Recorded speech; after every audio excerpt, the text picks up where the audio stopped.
आरोप लगाने का काम किया। खास तौर पर इन कांग्रेसियों की एक आदत रही कि इनकी चोरी पकड़ लो, इनके चोरी के रास्ते रोक दो, तो अगले दिन खड़े होकर उसको घोटाला कह देते हैं।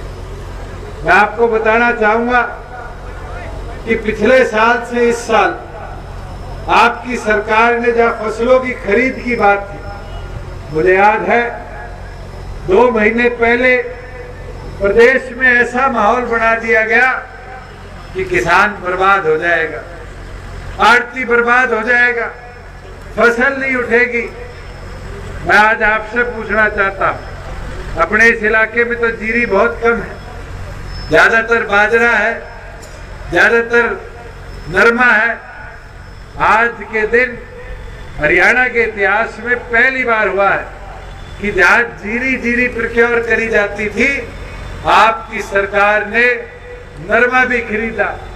और बाजरा तो इतिहास में पहली बार है। आज आपके पड़ोस में राजस्थान लगता है, मेरे ख्याल से राजस्थान में एक दाना बाजरे का सरकारी रेट पे नहीं खरीदा गया। ये आपकी सरकार का काम है कि 2050 रुपए के दाम पर किसान के बाजरे का एक एक दाना हमने प्रदेश में खरीदने का काम किया। और कोई बोलता हो कि बाजरे की खरीद नहीं हुई तो उसको बताने का काम करना। पिछले साल तो 3,09,000 मेट्रिक टन बाजरा खरीदा था। इस बार हरियाणा प्रदेश के किसान का 7.5 लाख मेट्रिक टन बाजरा पहले से भी दुगना खरीद कर हमने अपने गोदामों में रखने का काम किया। साथियों, आज मूंग दाल हो, मक्का हो, और तो और हमारे प्रदेश के इतिहास में कभी मूंगफली नहीं खरीदी गई थी। इस बार पहली बार है कि हमने 5 नई मंडियां निर्धारित कर किसान की मूंगफली तक खरीदने का काम किया। और ये विश्वास रखना, मैं निरंतर बोल चुका हूं, चौधरी देवीलाल जी हमेशा कहा करते थे कि सरकार में बैठकर किसान की आवाज को मजबूत किया जा सकता है। और वो प्रयास नहीं, वो कदम हमारे पिछले 1 साल में गेहूं हो, जीरी हो, नरमा हो, एक एक फसल किसान की हमने खरीदी। जरूर दिक्कतें आई कि हमने रजिस्ट्रेशन शुरू कर दी, हमने तारीखें तय कर दी, किसान किस तारीख में आएगा कि मंडी में कोरोना ना फैले, व्यवस्थित ढंग से एक एक दाना खरीद कर गोदामों में पहुंच जाए, किसान के खाते में पेमेंट हो जाए। मगर ये लोग क्या कहते हैं, किसान खाते में पैसा नहीं चाहता। मैं तो आपसे पूछता हूं, इतिहास में आजादी से लेकर अब तक कभी किसान को उसकी पूरी फसल का रुपया उसके हाथ में नहीं मिला। ये 1 साल में हमने कर दिखाया कि किसान की फसल का एक एक पैसा हमने किसान के खाते में डालकर उसको पहले से भी ज्यादा समृद्ध बनाने का काम किया। साथियों, अभी मेरे से पूर्व सारे वक्ता कह रहे थे कि मेवात पिछड़ा, मेवात को आगे ले जाने की जरूरत है। मैं ये चीज पहले दिन से समझता और उसके अंदर जितने प्रयास हमसे हो सके 1 साल में हमने उससे फालतू कर दिखा। चाहे वो विकास की बात हो, चाहे रोजगार पैदा करने के अवसर की बात हो, चाहे यहाँ पर डेंटल कॉलेज की कंप्लीशन तक ले जाने की बात हो। साथियों, हमारा प्रयास रहा है कि मेवात को और आगे ले जाया जाए। पिछली मेवात डेवलपमेंट एजेंसी की बैठक थी, उसका जब हमने एजेंडा देखा तो हैरानी हुई। आज स्कूल चल रहे हैं, उसकी भी तनख्वाह मेवात एजेंसी देगी, जबकि पूरे हरियाणा में एजुकेशन डिपार्टमेंट देता है। हमने ये निर्णय लिया कि आज के बाद जो डिपार्टमेंट सरकार के हैं उसके अंदर के विकास कार्य वो डिपार्टमेंट कराएंगे और मेवात की प्रगति के लिए मेवात डेवलपमेंट एजेंसी प्रोजेक्ट बनाकर उसको डेवलपमेंट की ओर ले जाने का काम करें। आपको हैरानी होगी, मैंने एक एजेंडा देखा कि यहाँ पर आपके एक बैडमिंटन स्टेडियम है, उसके चौकीदार की तनख्वाह एजेंसी देगी। एजेंसी का काम है विकास की ओर सोचना, ना कि स्टेडियम बनाने के बाद कर्मचारियों की तनख्वाह देनी। और उस दिन हमने निर्णय लिया कि आज के बाद उसकी तनख्वाह अगर कोई देगा तो स्पोर्ट्स डिपार्टमेंट देगा, ना कि मेवात डेवलपमेंट एजेंसी देगी। मेवात डेवलपमेंट एजेंसी काम करेगी तो मेवात के विकास के लिए काम करेगी।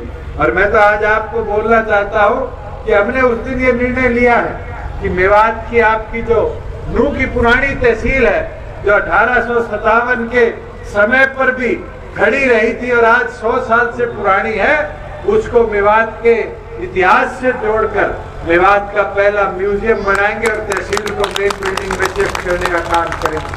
बुजुर्गों, युवा साथियों, ये सड़क जिससे मैं आया, ये सड़क मेरे ख्याल से एक एक मेवात के व्यक्ति के आज ऊपर एक बोझ बना हुआ है।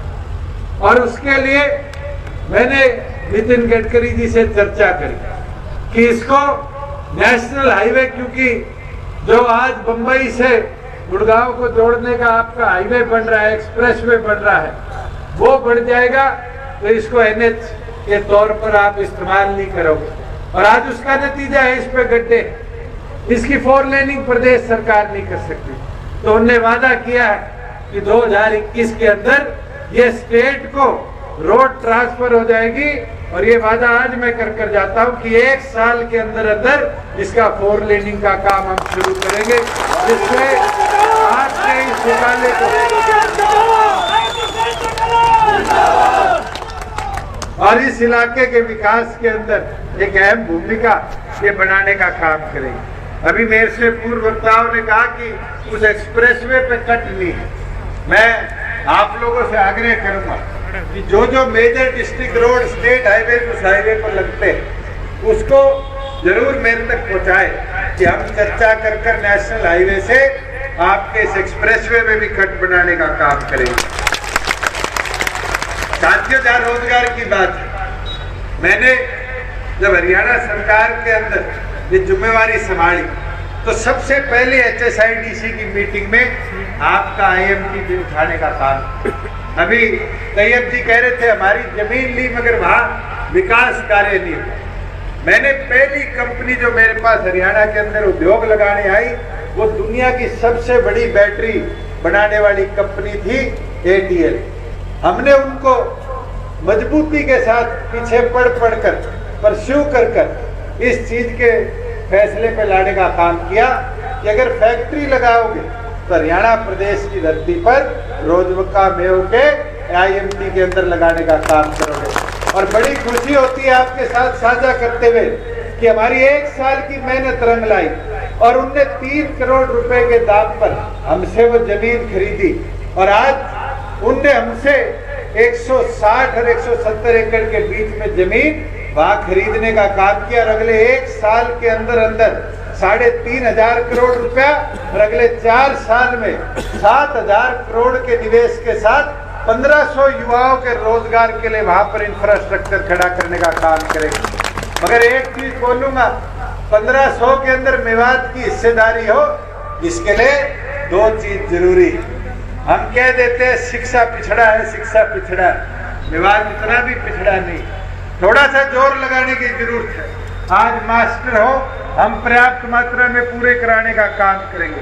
आज संस्कृति स्कूल अगर एक जिले में सबसे ज्यादा देने का काम किया जिसमें अंग्रेजी मीडियम की पढ़ाई हो, तो हमने मेवात जिले के अंदर देने का काम किया है।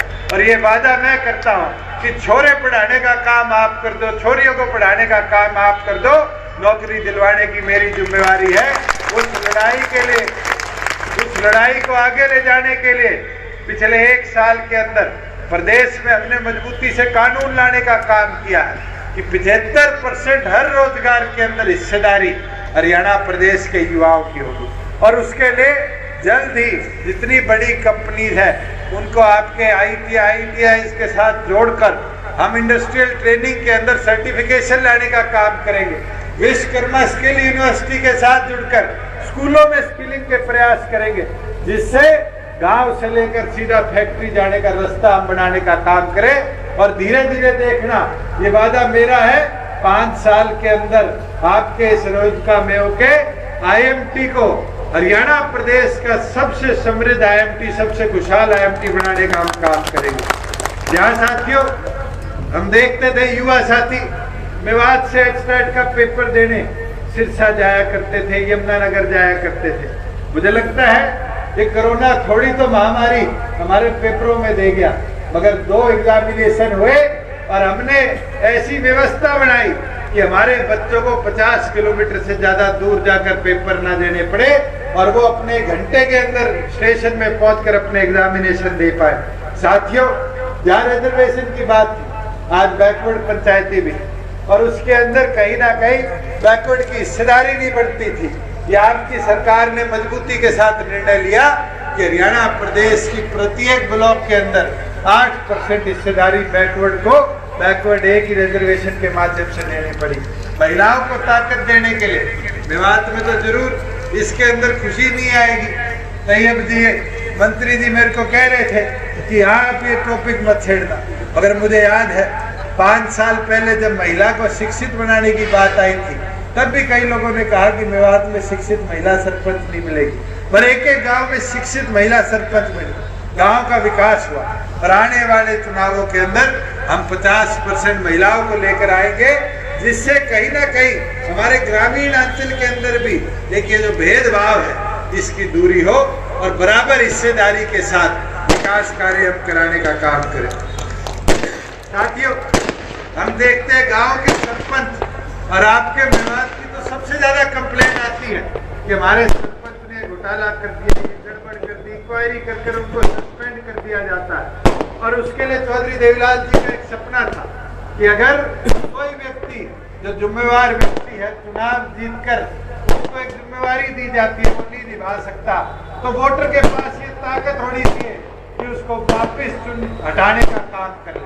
और इसलिए हमने इस विधानसभा सेशन के अंदर ये कानून लाने का काम किया कि हरियाणा प्रदेश के अंदर अगर कोई पंचायत का सरपंच, ब्लॉक समिति का मेंबर या जिला परिषद का मेंबर अपने वोटर्स के दिल के अंदर जो काम है उनको पूरा ना करवा पाए, अपने क्षेत्र का सामान्य विकास ना करा पाए, अपने एक लिमिटेड एरिया का विकास कराए, तो फिर 2/3 वोटर वोट डालकर उसको उस पद से हटाकर नए सरपंच को चुनने का काम कर सकते हैं। साथियों, मैं तो आपको एक चीज और बोलना चाहूंगा कि आपकी एक बहुत लंबे समय से मांग है, नगीना को एक तहसील का स्वरूप दिया है और मेरे ख्याल से आज आपको 30-30 किलोमीटर 20-20 किलोमीटर जाना पड़ता है कि आपके काम समय पर हो जाए। और क्षेत्रफल के हिसाब से भी, जनसंख्या के हिसाब से भी, जहाँ एक तहसील बनाने के लिए आज हमें 60-65 हजार की जनसंख्या चाहिए, आपके यहाँ पर 1,42,000 की जनसंख्या के बावजूद भी वर्षों से यहाँ पर आपके कोई तहसील नहीं बन पाई। मगर ये वादा मैं आपसे करता हूँ, तहसील तो छोटी है, आज नगीना को हम सब डिवीजन बनाने का काम करेंगे, जिससे आपको अपने विकास कार्यों के लिए ज्यादा दूर न जाना पड़े। साथियों, जहाँ पेयजल की बात है, पीने के पानी की समस्या बहुत बड़ी समस्या मेवात है। और मेरे ख्याल से जब मैं जननायक जनता पार्टी बनाने के बाद पहली बार आया तो 3 समस्या मेरे संज्ञान में आई। पहली यहाँ पानी की समस्या, दूसरी थी नौकरी की समस्या और तीसरी थी ड्राइविंग लाइसेंस की समस्या। ही नहीं थी। ड्राइविंग लाइसेंस की समस्या के लिए बारी बारी उठाया जाता था कि 8वीं पास लगा दिया गया, और मेवात के अंदर तो ड्राइवर जो है वो आज बेरोजगार हो जाएंगे। हमने निरंतर पीछे पड़कर केंद्र सरकार से लड़ाई भी लड़ी और उसका नतीजा आया कि केंद्र सरकार ने ड्राइविंग लाइसेंस पे जो शिक्षा का एक रोक था उसको हटाकर, उसको दूर कर आप लोगों के लिए ड्राइविंग लाइसेंस की सुविधा चलाई। मगर एक समस्या जरूर आ रही है कि कई ड्राइविंग लाइसेंस जो है उसके लिए ट्रेनिंग सर्टिफिकेशन की जरूरत है, और पिछली मेरा रखी गई। और उस दिन हमने ये निर्णय लिया कि अब जो ट्रेनिंग का परमिट बनता है उसके लिए आज यहाँ मेवात के अंदर उतनी व्यवस्था नहीं है, पर हरियाणा प्रदेश के किसी भी इंस्टीट्यूट में अगर आप लोग ट्रेनिंग लेकर आएंगे तो रातों रात आपके ड्राइविंग लाइसेंस की परमिशन को मंजूर कर आपको लाइसेंस देने का काम करेंगे। अब जो तीसरी मुख्य समस्या थी वो थी पानी की, और पिछले साल सारे हमारे पदाधिकारी एकत्रित होकर आए कि ड्रेन में पानी छुड़वा दो, ड्रेन में पानी छुड़वा दो तो हम सिंचाई कर लेंगे, वाटर वर्क्स भर लेंगे। एक वादा आपको जरूर करता हूँ निरंतर मैं भी कि किस तरीके से आपके इस पानी की समस्या को मिलाया जाए, और जो आपके 55 गांव की समस्या है इसके लिए हमारी सरकार ने लगभग 150 करोड़ से ऊपर का एक पहुंचाने का